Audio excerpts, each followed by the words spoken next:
माँ का प्यार जिसके आगे देवता भी झुक जाते हैं।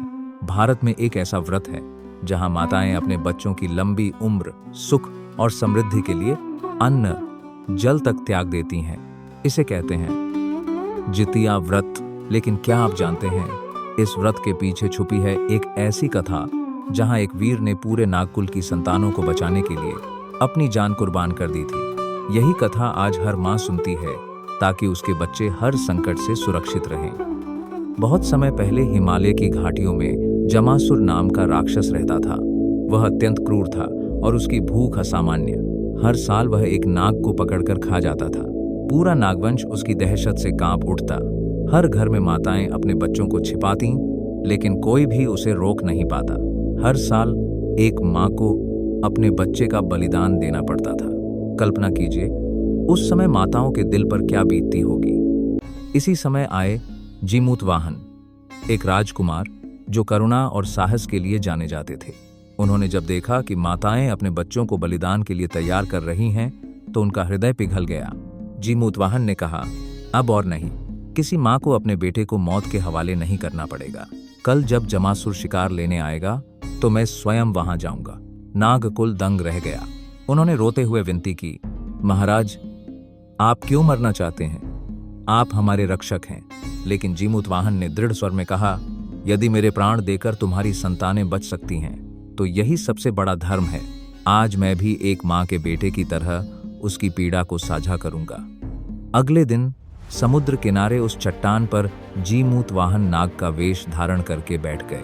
कुछ देर बाद धरती कांपने लगी, समुद्र गरजने लगा, आसमान में गड़गड़ाहट हुई। जमासुर आ चुका था। उसने जीमूतवाहन को देखा और दहाड़ा, हाँ, आज का नाग बड़ा साहसी है, खुद मौत के मुंह में आ बैठा है। वह उसे पकड़ने ही वाला था कि तभी आकाश से एक दिव्य प्रकाश प्रकट हुआ। देववाणी गूंजी, जमासुर, यह कोई साधारण नाग नहीं, यह तो राजकुमार जीमूतवाहन है। इन्होंने अपनी जान दूसरों की संतान बचाने के लिए दांव पर लगाई है। इनका त्याग तुम्हें भी अमर कर देगा यदि तुम इन्हें क्षमा कर दो। जमासुर अवाक रह गया। उसने पहली बार किसी इंसान को देखा जो दूसरों के बच्चों के लिए अपनी जान कुर्बान करने को तैयार था। उसकी आंखों से आंसू निकल आए। वह जीमूतवाहन के चरणों में गिर पड़ा और बोला, हे वीर, आज से मैं वचन देता हूं, कभी भी नागकुल को नहीं सताऊंगा। तुम्हारा त्याग मेरे हृदय को बदल गया। इस तरह नागवंश बच गया और जीमूतवाहन बलिदान और मातृत्व के प्रतीक बन गए। तभी से यह कथा जितिया व्रत से जुड़ गई, क्योंकि मान्यता है जिस तरह जीमूतवाहन ने नागकुल की संतान को बचाया, वैसे ही यह व्रत करने वाली मां की संतान हर संकट से सुरक्षित रहती है।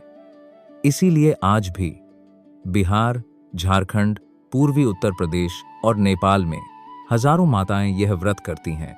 वह पूरे दिन निर्जला उपवास करती हैं, सिर्फ इसलिए कि उनके बच्चे स्वस्थ और दीर्घायु रहें। जितिया व्रत हमें यह सिखाता है कि माँ का संकल्प ही संतान का सबसे बड़ा कवच है। जब माँ अपने बच्चे की रक्षा के लिए व्रत करती है तो स्वयं देवता भी उस संकल्प के आगे झुक जाते हैं। क्या आपको भी लगता है कि माँ का आशीर्वाद सबसे बड़ी शक्ति है? कमेंट में लिखिए, जय मातृशक्ति। और ऐसी ही अद्भुत कथाओं के लिए चैनल को सब्सक्राइब करना न भूलें।